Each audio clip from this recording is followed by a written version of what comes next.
উনি ওখানে স্ত্রীকে রেখে উনি গাজায় চলে গেছে, গাজায় ব্যবসা বাণিজ্যের ভিতর দিয়ে ওখানে ওনার ইন্তেকাল হয়ে গেছে। হাশেম আর ফিরে আসতে পারেনি।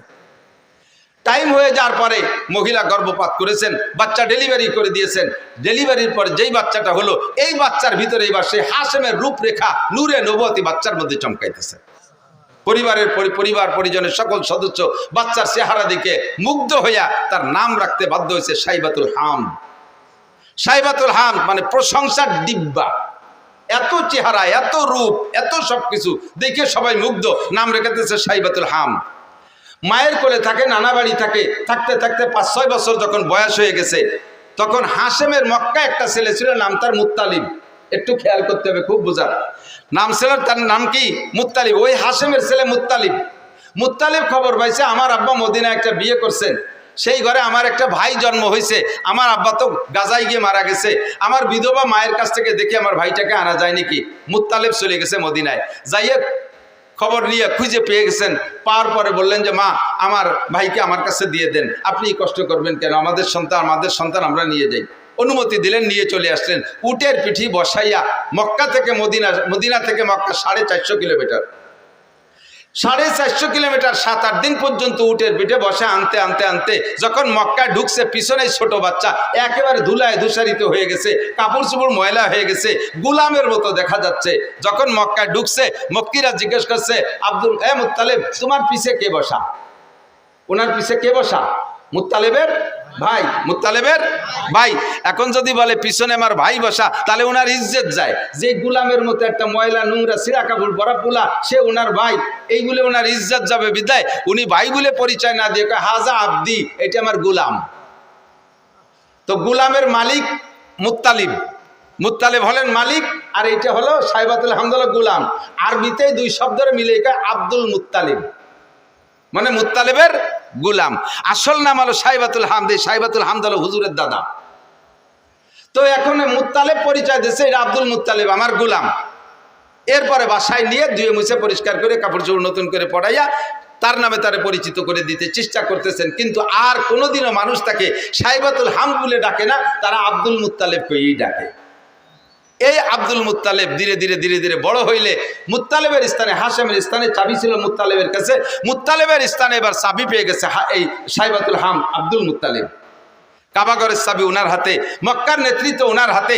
দেখতে সেরকম সুঠম বডির অধিকারী, নুরানি চেহারা তার ভিতরে, নবুয়তি চেহারা তার ভিতরে ফোকাস মারতেছে। এই সাইবাতুল হামদ আব্দুল মুত্তালিব এবার বিবাহ করছেন। বিবাহ করার পরে একটা সন্তান হয়েছে হারেস। নাম কি? হারেস। আব্দুল মুত্তালিবের প্রথম সন্তানের নাম হারেস।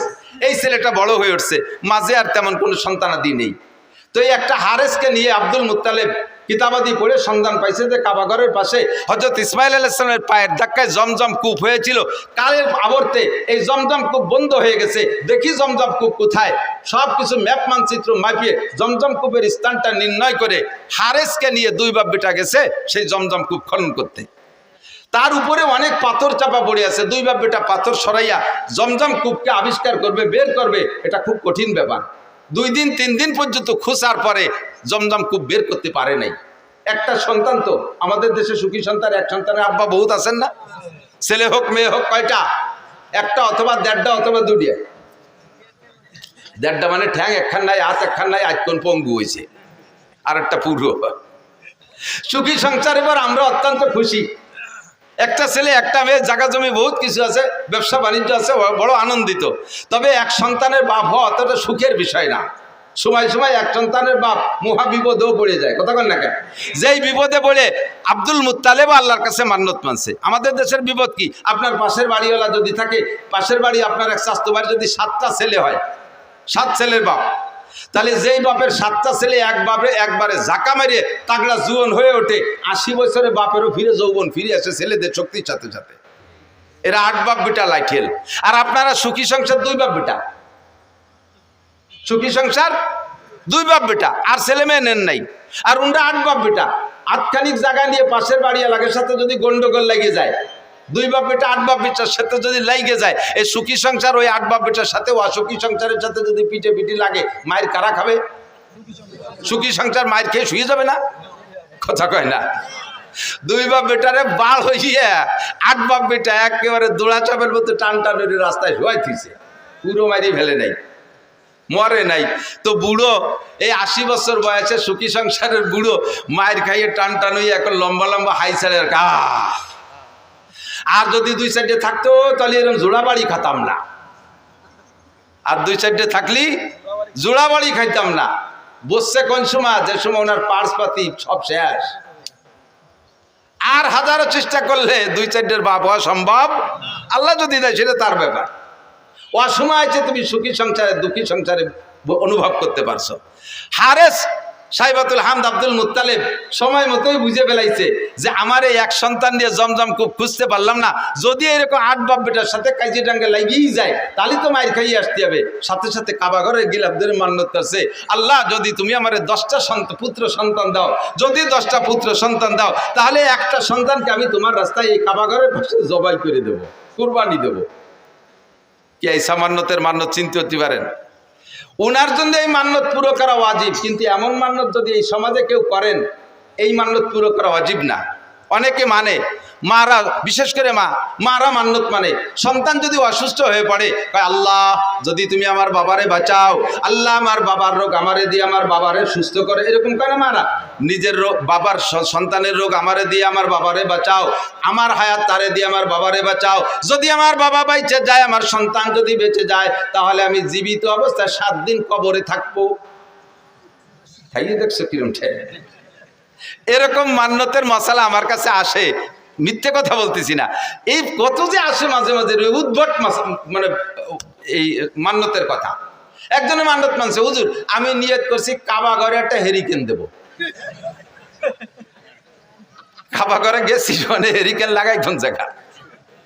বাঙালি হেরিকেন কাবা ঘরে চলে? এ মান্যত মানছে, জানি কি এর এরকম কঠিন কঠিন প্রশ্ন। 7 দিন কবরে তাজা অবস্থায় থাকবো, থেকে দেখছেন একদিন? আরে মরার পরে একদিন থাকবো কিভাবে, সেই চিন্তায় ঘুম হয় না। মরার পরে কিভাবে কবরে থাকবো একদিন, সেই প্রথম রাতটা নিয়েই চিন্তা। কবরের প্রথম দিন মার রব্বুকা মা দীনুকা ওমান হাদার রাজুলুল্লাযী বুইসা ফীকুম, 3টা প্রশ্নের জবাব আমাকে কবরে থেকে দিতে হবে। 3টা প্রশ্ন হবে আমার জন্য আমার সামনে, এই 3 প্রশ্নের জবাব না দিতে পারলে আমার খবর আছে। ওই রাতটা ওই দিনটা প্রথম দিন কবরের ওই সময়টা নিয়ে চিন্তা করে তাই রাতে বিছানায় পিঠ দিয়ে ঘুম আসে না টেনশনে। যারা চিন্তা করে কথা কন না, ঠিক ঠিক না? যাদের মধ্যে চিন্তা আছে তারা ভয় পায়। আর তাজা 7 দিন কবরে থাকবা এইরকম মান্যত যদি কেউ মানে, এই মান্যত পুরো করা লাগবে না, তার তওবা করে কিছু সদকা আল্লাহর রাস্তায় দিয়ে দিলে হবে। কিন্তু আব্দুল মুত্তালিবের মান্যত পুরো করা লাগবে, সাইবাতুল হামদের মান্যত পুরো করা লাগবে। 10টা পুত্র সন্তানের দোয়া করেছে আল্লাহর কাছে, আল্লাহ যদি 10টা পুত্র সন্তান দাও, একটাকে আমি তোমার রাস্তায় কুরবানি করে দেব। আল্লাহ টপ টপ করে একের পর এক 10টা পুত্র সন্তান দিয়ে দিয়েছে। জমজম খুব খনন করতে সন্তান লাগবে, এই জন্য 10টা সন্তান চাইছে। কয় বাব্বিটা মিলিয়ে এবার জমজম খুব আবিষ্কার করেও ফেলাইছে। এখন সন্তানকে কুরবানি দাও, কোনটারে কুরবানি দেবে? ভাগ্যক্রমে আস্তে আস্তে 10 নম্বর সন্তান আব্দুল্লাহর ভিতরে ওই সাইবাতুল হামদের মধ্য থেকে এতদিন অন্য কোন সন্তানের ভিতরে প্রকাশ পায় নাই, আব্দুল্লাহর ভিতরে নূরে নবুয়তি চমকাইছে। 10টার ভিতরে এবার যেটা সবচাইতে সুদর্শন চেহারাওয়ালা, তারে কি হাতে ধরে জবাই দিতে মনে কয়? চাইতেছে যে ঘুরে ফিরে অন্য একটারে, যেটা বুসা টুসা একটু কালা টালা আছে ওর একটারে মারি দিয়েছে মান্যত পুরো করে। কিন্তু তবুও তো সন্তান, তবুও কোনোভাবে কি আব্বা জবাই দেওয়া সম্ভব? কিন্তু মান্যত করছে, আল্লাহর ওয়াদা পূরণ করতেই হবে। এখন কারে জবাই দেবে কোনো নির্ধারিত করে না যে 8 নম্বর ডানা, 6 নম্বর ডানা, 1 নম্বর ডানা, 10 নম্বর ডা।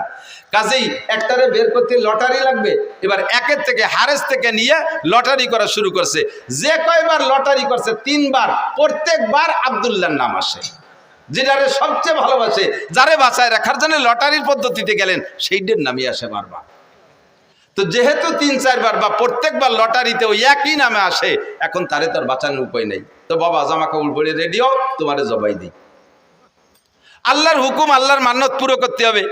বাস্তব কাজেই ছেলেও কোনো দ্বিমত না করে জি আব্বা চলেন যাই, ছেলেকে নিয়ে গোটগাট করে রওনা দিছে কাবার পাশে নিয়ে তো জবাই করবে।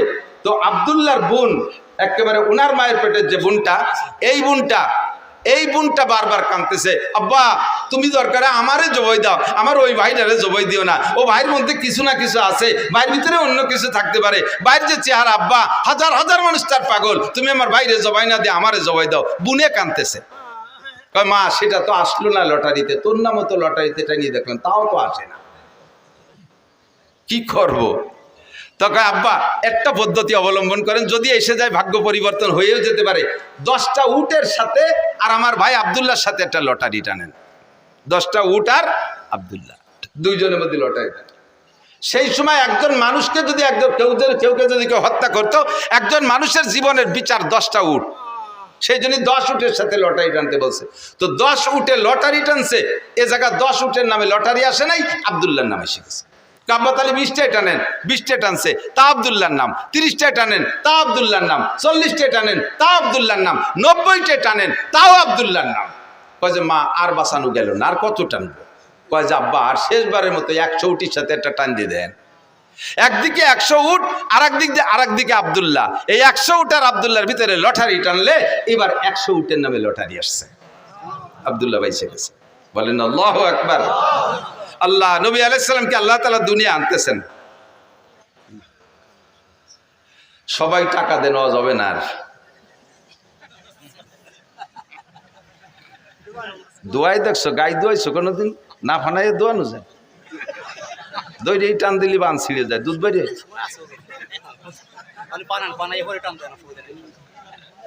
আল্লাহ একটু মিলাদ পড়ি না, মানুষ কয় যে কওমি হুজুরা মিলাদ পড়ে না, তাই মিলাদ পড়া শুরু হচ্ছে, তার মধ্যে এসে বাবা ঠেলি দিতেছে না, বাবা আর অল্প একটু পড়িয়ে তারপরে জায়গায় চলে যাবেন ইনশাআল্লাহ। আমি যত ভালো আজ করি আপনারা খুশি হবেন বা আপনাদের প্রয়োজন মেটবে, কিন্তু গাইরেস্তের যে চাহিদা আছে তা পূরণ না করলে আমারে খাতি দেবে না। আল্লাহ কষ্ট নিয়েন না। তো আব্দুল্লাহর জন্ম, আল্লাহ আব্দুল্লাহ বেঁচে গেলেন 100 উটের বিনিময়ে। সেই থেকে বিচার হলো দিয়াত কয় রে, দিয়াত কয়, হদ দিয়াত। একজন মানুষকে মানুষ মারি ফেললে তার বিচার, তার যদি জান বাঁচাইতে হয় তাহলে 100 উট দিতে হবে, 100 উট বা সমমূল্য টাকা দিতে হবে, তাহলে একজন মানুষের হত্যার বিচার এই উটের সম্পদে অর্থের মাধ্যমে মীমাংসা হয়ে যাবে। সেই থেকে 100 উট জারি হয়ে গেছে। কোরআনের বিচারে এখনো তাই, সে বিচার হুজুরও জারি রাখছে যে একজন মানুষের হত্যার বিচার হবে 100 উট। তো খাজা আব্দুল্লাহ বেঁচে গেলেন। এবার আব্দুল্লাহর ভিতরে নূরে নবুয়তি চমকাইতেছে। যেদিকে যায় সেদিকে মানুষ আব্দুল্লাহর দিকে তাকায় থাকে, যেদিকে যায় সেদিকে নারীর আব্দুল্লাহর দিকে তাকায় থাকে। এবার এই করতে করতে ধীরে ধীরে আব্দুল্লাহর বয়স হয়ে গেছে, বিয়ের বয়স হয়ে গেছে। আব্দুল্লাহকে বিয়ে দেওয়ার জন্য আব্দুল্লাহর বাপ আরো সবাই মিলে চেষ্টা করতেছে, মাইয়ে খুঁজতেছে। খুঁজতে খুঁজতে আব্দে মুনাফের একটা মেয়েটা বড় রূপসী, মেয়েটির নাম আমেনা। এই রায়বারের মাধ্যমে ঘটকালি করে সেই বাড়ি বিবাহের উদ্দেশ্যে আব্দুল্লাহকে নিয়ে চলতেছে। পথিমধ্যে এক এহুদি মহিলা এই আব্দুল্লাহকে দেখা সকলের ভিতরে থেকে ডেকে একটু এদিকে আনছে, ভাই একটু এদিকে আসবেন, ডেকে নিয়ে গেছে। ভাই আপনাকে 100 উট দেবো, আপনি আমার সাথে একটু জীবন দেবেন, আমাকে আপনার বডিটা দেবেন, আপনার দেহটা আমাকে দেবেন 100 উটের বিনিময়ে, রাজি আছেন? আব্দুল্লাহ বলতেছে, সাবধান, আর কখনো ফার্দার এমন চরিত্র নষ্ট হওয়ার কথা বলবা না। আমি জীবনে কোনোদিন আমার চরিত্রে একটা তিল পরিমাণ দাগ লাগাইতে দেই নেই, আমার পূর্বপুরুষের ভিতরে এই বদনাম নাই, আর তুমি এমন নোংরা প্রস্তাব দিচ্ছ আমাকে। ধমক দিছে। মহিলা ভয়তে কথা বলে নাই, কিন্তু মহিলার উদ্দেশ্য খারাপ ছিল না, তার উদ্দেশ্য অন্যভাবে ছিল ভালো। এবার আব্দুল্লাহ চলে গেছেন বিবাহের অনুষ্ঠানে, শ্বশুর বাড়ি চলে গেছে, বিয়ে হয়ে গেছে। আমেনাকে নিয়ে 3টি রাত সেখানে রাত যাপন করে তারপরে যখন ফিরে আসতেছে, ওই ইহুদি মহিলার বাড়ির কাছে আসলে এবার ইহুদি মহিলা আবারও আব্দুল্লাহকে ডেকে বলছে, ও ভাই এদিকে আসো, তুমি কোথায় গেছিলে? অমুক জায়গা গেছিলাম। কি কারণে? বিয়ে করতে গেছিলাম। বিয়ে করছেন? বলে জি করছি। স্ত্রীর সাথে রাত যাপন করেছেন? বলে জি তা করেছি। সব আপনার চেহারায় ফুটে উঠতেছে, যেই নূর নিয়ে আপনি এখান দিয়ে গিয়েছিলেন সেই নূর আর এখন এদিকে আসে নাই, আপনার সেই চেহারা নাই, আপনার সেই নূরানি চেহারা কোনো না কোনো নারীর গর্ভের ভিতরে রয়ে গেছে। যেই গর্ভের ভিতরে রয়ে গেছে সেই গর্ভের সন্তানটা মুহাম্মদুর রাসূলুল্লাহ সাল্লাল্লাহু আলাইহি ওয়াসাল্লাম, নবী পাকের মিলাদ। এরপরে মহিলা বলতেছে, আল্লাহে আমি আপনার সাথে চরিত্র নষ্ট করার কোনো প্রস্তাব দিয়েছিলাম না, আমি 100 উটের জন্য দিতে চেয়েছিলাম। আপনার ভিতরে আখিরি নবী মুহাম্মদুর রাসূলুল্লাহ সাল্লাল্লাহু আলাইহি ওয়াসাল্লামের নমুনা আমি দেখতেছিলাম। আমার মনে আশা ছিল যে সেই নূরটা আমার গর্ভে আসতো, আপনি যদি আমার সাথে বিবাহে রাজি হতেন তাহলে আমার দেন মোহরের দাবি ছেড়ে দিয়ে আপনাকে আমি 100 উট দিতাম, ওই নূরটা আমার পেটে নেওয়ার জন্য। যেহেতু এখন অন্য জায়গায় চলে গেছে, এখন আপনাকে আমি একটি পয়সার বিনিময়েও আপনাকে আমি বিয়ে করতে রাজি না। আব্দুল্লাহ থেকে চলে গেছে আমিনার গর্ভে। সময় পুরিয়ে গেল, নবী আলাইহিস সালাতু ওয়াস সালামের জন্ম হবে। এই জন্মের কিছুদিন আগে হুজুরের আব্বাজি ব্যবসায় যে সেখানে ইন্তেকাল করেছেন, হুজুরের আব্বা আর আসেন নাই। মদিনার পথে ইন্তেকাল করেছেন। এরপরে নবী আলাইহিস সালামের জন্ম হলো। নবী আলাইহিস সালামের জন্ম যখন হয়, কিসরার সিংহাসনে পাথর লাগানো ছিল, যেই পাথরকে তারা পূজা করত, যেই পাথরকে শ্রদ্ধা করত, পাথর থেকে লাইট চমকাইতো। নবী আলাইহিস সালাতু ওয়াস সালামের জন্মের সাথে সাথে আরশে আজিমের মালিকের কুদরতি সিস্টেমে ওখান থেকে 14 খান পাথর খসে পড়ে গেছে। শিখা চিরন্তন নামে একটা আগুন জ্বালাইতে 1000 বছর পর্যন্ত, নবী আলাইহিস সালামের জন্মের সাথে সাথে এই 1000 বছরের যে শিখা চিরন্তন, যাকে অমুসলমানরা পূজা করত, ধম করে সঙ্গে সঙ্গে নিভে গেছে। আল্লাহু আকবার। আমার নবীর জন্ম হলো দুনিয়ায়, আসমান জমিন সব সুরভিত হলো, ফেরেশতারা নারায়ে তাকবীর দিচ্ছে, জিন্দা যারা টের পাইছে তারা সন্তুষ্ট খুশি হচ্ছে। এভাবে বিভিন্নভাবে নবী আলাইহিস সালাতু ওয়াস সালামের যে মানে ভবিষ্যৎ উজ্জ্বল হবে এটা অনেকেই টের পাচ্ছে, বিশেষ করে ইহুদি আর নাসারারা। লম্বা কিসসা সবটুক বলা যাবে না। নবীর জন্ম হয়ে গেল। নবী আলাইহিস সালাম মায়ের গর্ভে যতদিন ছিলেন, আরে ভাই খেয়াল করেন, মায়ের গর্ভে থাকলে বাচ্চা মাতৃ গর্ভে থাকা অবস্থায় মায়ের একটু বিরক্ত লাগে না? নবী আলাইহিস সালামের মা কখনো বিরক্ত বোধ করেন নাই।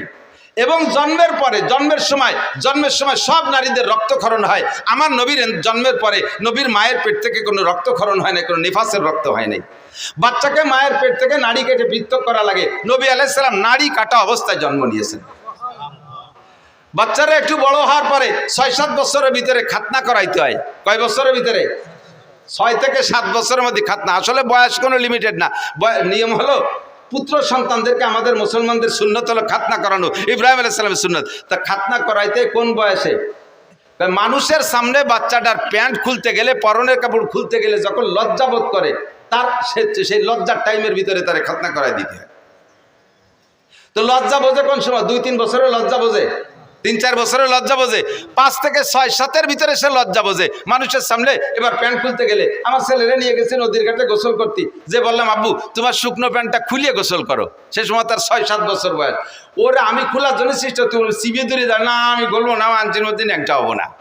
বুঝলাম যে ওর মুসলমানি দেওয়ার বয়স হয়েছে। এই বয়সের মধ্যে মুসলমানি দিতে হয়। যদি মশালা এইটাই হয় যে মানুষের সামনে শরমগা বের করতে যখন লজ্জা পায়, ওই সময় তারে খতনা দিয়ে দিতে হয়, তাহলে আমাদের দেশের বর্তমান ছেলেদেরকে 20-22 বছরও মুসলমানি দেওয়া যায় না। কারণ 5-7 জন গোল হয়ে দাঁড়াইয়ে সেন্টে নিয়ে দাঁড়ায় পেশাব করে, একে অপরের শরমগা দেখে একটুও লজ্জা পায় না। রাস্তার পাশে দাঁড়াইয়ে চেনটানি দিয়ে আশাইল বাগান ভিজে দিচ্ছে, সেচ দিয়ে দিচ্ছে, একটুও লজ্জা পায় না। কাজেই তাদের আর মুসলমানের বয়স এখনো পর্যন্ত হয় না, তাই নাকি? আমার নবীকে কোন দুনিয়ার মানুষের সামনে তার শরমগা খুলবে না, বিদায় আল্লাহ তাআলা তাকে জন্ম থেকেই এটা হেফাজত করেছে। জন্মসূত্রে নবী খাতনা করা অবস্থায় জন্ম নিয়েছেন। যদি কেউ জন্মসূত্রে কোনো বাচ্চা খাতনা অবস্থায় জন্ম নেয়, আমাকে দেশে পিরিজ সুন্নত হয়েছে। কোনো পিরির কোনো সুন্নত আছে? এটা কার সুন্নাত? নবীর সুন্নাত। নবী এইভাবে জন্ম নিয়েছিলেন, তোমার বাচ্চাটা সেভাবে জন্ম নিয়েছে। এটা বড় ভাগ্যবান সন্তান হতে পারে, একটু শুকর আদায় করি আলহামদুলিল্লাহ। আল্লাহু আকবার। এরপরে ধীরে ধীরে নবী বড় হইলেন। নবী পাক সাল্লাল্লাহু আলাইহি সাল্লাম যখন 3 মাস বয়স, সেই সময় ওই দেশের নারীদের প্রথা ছিল নিজেদের সন্তানদের দুধ নিজেরা খাওয়াইতো না, অন্য মহিলাকে পয়সা দিয়ে তাকে দিয়ে দুধ খাওয়াইতো। তো হুজুরের আব্বা নেই, হুজুরের গার্জিয়ান হুজুরের দাদা সাইবাতুল হামদ আব্দুল মুত্তালিব, হুজুরের চাচা খাজা আবু তালেব ইসের থেকে তায়েব থেকে, কবিলায় বনি সাদ থেকে, তায়েব থেকে এবছর গিয়েছি আলহামদুলিল্লাহ, হজের পরে উমরায় গিয়েছিলাম, আগে পরে কখনো যাইতে সুযোগ পাইনি। কবিলায় বনি সাদ হালিমা সাদিয়ার বাড়ি দেখতে গেছিলাম। ঘরবাড়ি নাই সে জায়গা, কিছু পাথর দিয়ে একটু নমুনা বানায় রাখছে যে এখানে হালিমা সাদিয়ার বাড়ি ছিল, ওর পাশেই কবিলায় বনি সাদ আছে, যেই বংশের মেয়ে উনি। তো দুর্বল গরিব মানুষ, একটা দুর্বল উট নিয়ে গেছে, হাঁটতে পারে নাই, উটেরও স্তন শুকিয়ে গেছে, উটের বাচ্চাও তার মায়ের দুধ পায় না। আর হালিমা সাদিও না খাওয়ার কারণে নিজের স্তন শুকিয়ে গেছে, ওনার একটা বাচ্চা আব্দুল্লাহ, সেও দুধ পায় না। এমতো অবস্থায় গেছে মদিনা মক্কায় একটা বাচ্চাকে কিনে এনে কিছু পয়সার বিনিময়ে তার একটু দুধ খাওয়াবে। হালিমার এই শারীরিক অবস্থা দেখা কোনো পয়সাওয়ালার বা ধনী মানুষ যারা, তারা কেউ নারে বাচ্চা দেয়নি, কেউ নাকে বাচ্চা দেয়নি, একেবারে খালি হাত। অন্যরা সবাই ধনী গণী দেখে দেখে নিয়ে গেছে। আল্লাহু আকবার। আর হালিমাকে কেউ দেয় নেই। লাস্টে হালিমা তার স্বামীকে বলতেছে, একেবারে খালি হাতে চলে যাওয়াটা অপমানই মনে হচ্ছে, আর ওই বাচ্চাটাও এতিম বলে তারও কেউ নেই পয়সা দিতে পারবে না, আমরাও যে অবস্থা বাচ্চাটারও সে অবস্থা, এই অভাবের মধ্যে দিয়ে ওইটি নিয়ে যাই, কেমন হয়? স্বামী একমত হলেন, ঠিক আছে নিয়ে যাও, ওইটি নিয়ে চলো। সেই বাচ্চাটা মোহাম্মদুর রাসূলুল্লাহকে খাজা আব্দুল মুত্তালিবের সাথে কন্ট্যাক্ট করে নিয়ে রওনা দিছে, নিয়ে মানে কোলে নেছে, কোলে নেওয়ার সাথে সাথে হালিমার শুকনো দেহের ভিতরে, তার শুকনো স্তনের ভিতরে একেবারে থম ধরে দুধে ভরপুর হয়ে গেছে। বাচ্চাও খাইছে, নিজের বাচ্চাও খাইছে আব্দুল্লাহ, আর নবী পাকও পেট পুরে দুধ পান করছেন। এর আগে 3 রাত পর্যন্ত আব্দুল্লাহ ঘুমোয় না দুধের অভাবে। উটের বাচ্চাটা ছটফট করতেছে দুধের অভাবে, উটের স্তনে দুধ নাই। হালিমা দুধ খাই, হালিমা দুধ খাইলেই তো তার দুধ হবে। এখন হালিমা দুধ খাবে কোন জায়গা থেকে?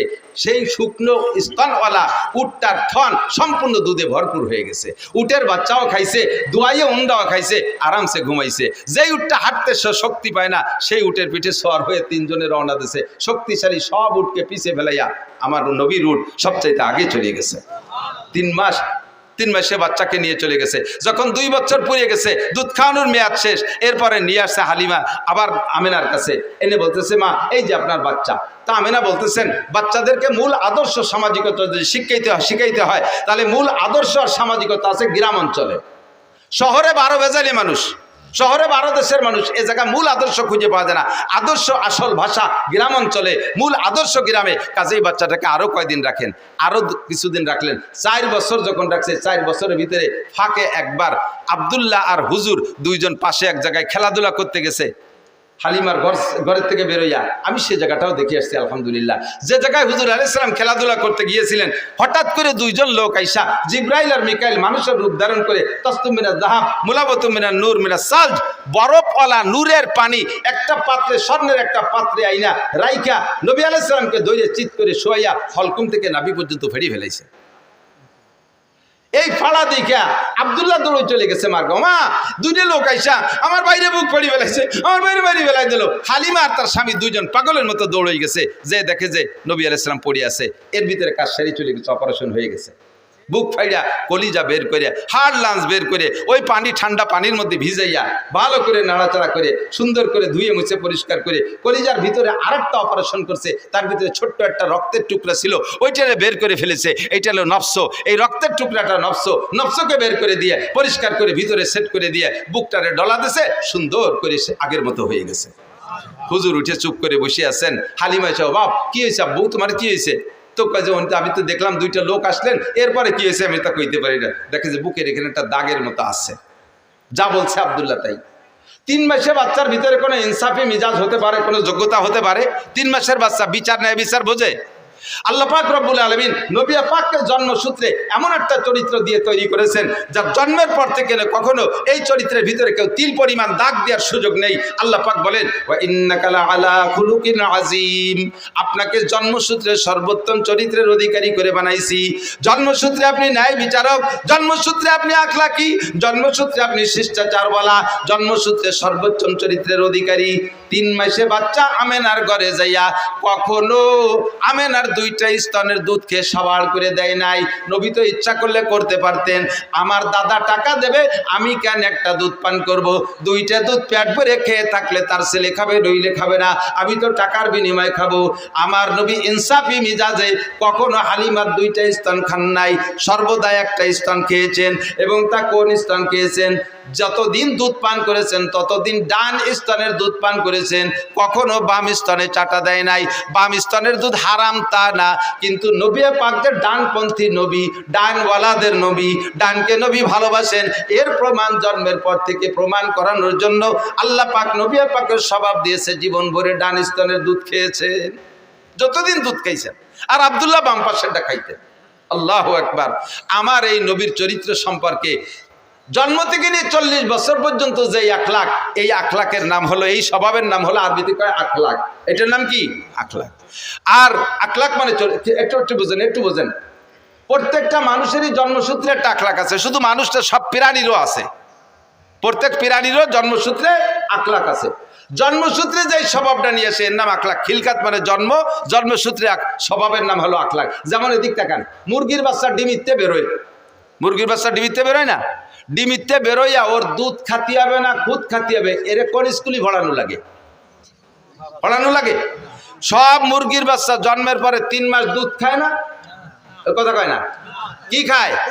খুদ খায়। তো খুদ কিভাবে খাতি হবে ও মুরগির বাচ্চার কোন কেজি স্কুলিতে শিখিয়ে দিছে? মুরগির বাচ্চার যে খুদ খাইতে হবে এটা তারা কে শিখায়?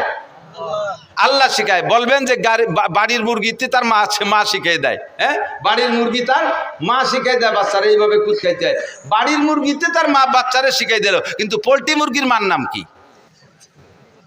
তাকে কি মা আছে, কিন্তু তারা খায় কি খায় না, বরং গেছে বেশি খায়। এই খাওয়া শিখাইতেছে কে? যেই আল্লাহ শিখাইতেছে। এইটা হলো জন্মসূত্রে স্বভাবের নাম আখলাক। সব প্রাণী স্তনপায়ী বা প্রাণীরা তারা মায়ের স্তন থেকে দুধ খায়, বুকের ভিতরে নরম একটা বান গেলে চুষা শুরু করে, এটা ঠিক আছে। ছাগলের বাচ্চা জন্মের পরেও মায়ের স্তন মুখে দিলে সে চাটে, কিন্তু চাটার ফাঁকে স্তনের মুখ দিয়ে ধাক্কা দেয়, দেয় কি দেয় না? এই ধাক্কা সে দিল কিনা? এই যে ধাক্কা দেয়, এটা হলো তার আখলাক, এটাই তার স্বভাব। মানুষের বাচ্চা দেখবেন দুধ খায়, এক স্তন মুখে দিয়ে চাটে, ওই বাচ্চাটা মার আর এক দুধের বুটা এরকম নাড়াচাড়া হতে তালে থাকে। ওই বুটা নাড়াচাড়া দিলে ওই বুটার ভিতরে দুধ আছে, এলো পানায়। এটাই সিস্টেম, এটা আখলাক, এটা ওরা শিয়ে দেওয়া লাগে না, ঠিক না? এইরকম আখলাকগত দিক দিয়েও যদি বিবেচনা করেন, তাহলে আমার নবীর আখলাকের চাইতে জগতে আর শ্রেষ্ঠ আখলাক ওলা কেউ হইতে পারে? এই নবীর আখলাক নিয়ে যদি কেউ কটূক্তি করে, সমালোচনা করে, কেউ যদি গালি দেয় আর নিন্দা করে, তাহলে তার মুখে আমরা ময়লা মাখাইয়া জুতো মারি। কথা বলুন ঠিক না? আমার নবীর সম্পর্কে কেউ যদি কথা বলে, একটা ফুলের টোকা মারে, আমার জীবন দিয়ে তার প্রতিবাদ করতে প্রস্তুত যুবক। কথা বলুন ঠিক না? কখন আমরা এটা সহ্য করতে পারি না। এজন্য আপনাকে আমাকে আল্লাহ পাক রব্বুল আলামিন নবী মদিনায় যাওয়ার পরে মহব্বতের সাথে ডাক দিয়ে বলে, ইয়া আইয়ুহাল্লাযীনা আমানু, হে অন্ধ জগতের অটল বিশ্বাসী পাগলরা। কুরআন শরীফের ভিতরে যত আয়াত আছে ইয়া আইয়ুহাল্লাযীনা আমানু, এই আয়াতগুলো মদিনায় নাজিল হয়েছে। এর অর্থ হলো, হে অন্ধ জগতের অটল বিশ্বাসী পাগলরা, তোমরা নবীর সুন্নতের পর আমল না করলেও নবীর মহব্বত তোমার অন্তরে আছে। তুমি অন্ধ জগতের অটল বিশ্বাসী পাগল। কোন যুবক যদি মুসলমানের সন্তান যদি নামাজ নাও পড়ে, এমনকি কোন যুবক যদি মুসলমানের সন্তান নামাজ নাও পড়ে, রোজা নাও রাখে, টুপি জীবনে পরে নাই, দাড়ি জীবনে রাখে নাই, কোনোদিন সুন্নতে পোশাক পরে নাই, যে কোনোদিন ঢিলাকুলুক ব্যবহার করে নাই, একবারও জীবনে মেশাক মুখে দেয় নাই, কোনোদিন দস্তারখান বিছিয়ে খানা খায় নাই, সুন্নত নামাজ তো দূরের কথা ফরজ নামাজও পড়ে না, রমজান মাসে রোজা রাখে না, মুসলমানের সন্তান নাম তার জামাল উদ্দিন, বাপের নাম কামাল উদ্দিন, এই মুসলমানের সন্তানের সামনে যদি আল্লাহর নবী রেখেও গালি দেয়, মুসলমান যুবক বলো, তাহলে তোমার জীবনের শেষ বিন্দু রক্ত দিয়ে প্রতিশোধ নিবা কি নিবা না? নবীকে দেখি নাই, মোহাব্বত আমার অন্তরে আছে, যদিও নফসের ধোঁকায় পড়ে শয়তানের প্রেমে পড়ে আমি সুন্নতের আমল করতে পারি না। তবে মুসলমান যুবক ভালো করে মনে রাখো, দুনিয়ায় তুমি কার কাছ থেকে আদর্শ শিখবা? এমন একটা মানুষ আল্লাহ দুনিয়ায় পাঠায় নাই যে একটা মানুষের গোটা জীবনের ভিতরে 800 কোটি 1000 কোটি মানুষের সমস্ত মানুষের চলার সংবিধান একজন মানুষ থেকে সম্পূর্ণ আসছে, এমন একজন মানুষ পাবেন না। রবি ঠাকুর বড় পণ্ডিত ছিল, অনেক পাণ্ডিত্যপূর্ণ কথা বলছে, তবে তার একার পাণ্ডিত্য দিয়ে কোনো দেশের সংবিধান তৈরি হতে পারে না। কাজী নজরুল পণ্ডিত মানুষ ছিল, তার পাণ্ডিত্য দিয়ে গোটা বিশ্ব চলতে পারে না। আরো যত বড় বড় বিজ্ঞানী চলে গেছে, একজনের পাণ্ডিত্য আর তার নীতি কথা দিয়া সারা দুনিয়ার মানুষ চলতে পারে না। কিন্তু আল্লাহ একটা মানুষই বানাইছে, যে একটা মানুষের গোটা জীবনের জন্ম থেকে মৃত্যু পর্যন্ত 63 বছরের হায়াতকে যদি কেউ স্মরণ করে, তাহলে 800 কোটি না 8 লক্ষ কোটি মানুষও যদি আসে, তাও ওই একটা মানুষের ভিতরে, একটা মানুষের থেকে সমস্ত মানুষের চলার পথ সংগ্রহ করতে পারে কি পারে না? সারা দুনিয়ার সমস্ত মানুষের আদর্শ একটা মানুষের ভিতরে। আমার নবীর আদর্শ লক্ষ্য করেন, এদিক তাকান। নবী পাক মানুষকে সালাম দিয়ে সাক্ষাৎ করতেন। কতক্ষণ কি দিয়ে? আর এই ইদানিং কালে এই কবেতে শুরু হয়েছে আমি তা কইতে পারি না। জেনারেল সংবর্ধনা, জেনারেল মানে ডিপার্টমেন্টে যারা আছে, সুন্নত বাদ দিয়ে যারা অন্য জাতি আছে, তারা সম্মান প্রদর্শন বা সাক্ষাতের সূচনাটা কি দিয়ে করে? 1 চড় 1 লাথি। সেনাবাহিনীতে দেখেন নাই, হলিন্দে দাঁড়াইছে, অফিসার যখন আসে তখন কি করে? চড় দেখাই দিছে, দিতে পারলাম না, দেখে রেখেন। এরপরে গুম করে একটা লাথি মারে, লাথিটাও দিতে চাইছিলাম তা পারলাম না, এই জন্য মাটিতে দিলাম। 1 চড় 1 লাথিতে সম্মান প্রদর্শন, সাক্ষাৎ, এটা কোন আদর্শ হতে পারে? আমার নবীর আদর্শ আফসুস সালাম। সাক্ষাৎ হবে কি দিয়া? জোরে বলেন কি দিয়া? আরে কন্যা কি দিয়া? সালাম হবে, ক্লিয়ার সালাম। বলেন আসসালামু আলাইকুম ওয়া রাহমাতুল্লাহি ওয়া বারাকাতুহু। আমার নবী সালাম দিয়ে, কি সুন্দর কথা না? আপনিও উত্তর দিচ্ছেন ওয়ালাইকুম আসসালাম ওয়া রাহমাতুল্লাহি ওয়া বারাকাতুহু, সেম একই কথা একটু উল্টো ভাবে বলছেন, তর্জমা একই। আপনার উপরে আল্লাহর পক্ষ থেকে শান্তি, রহমত আর বরকত নাজিল হোক, বলেন না সুবহানাল্লাহ।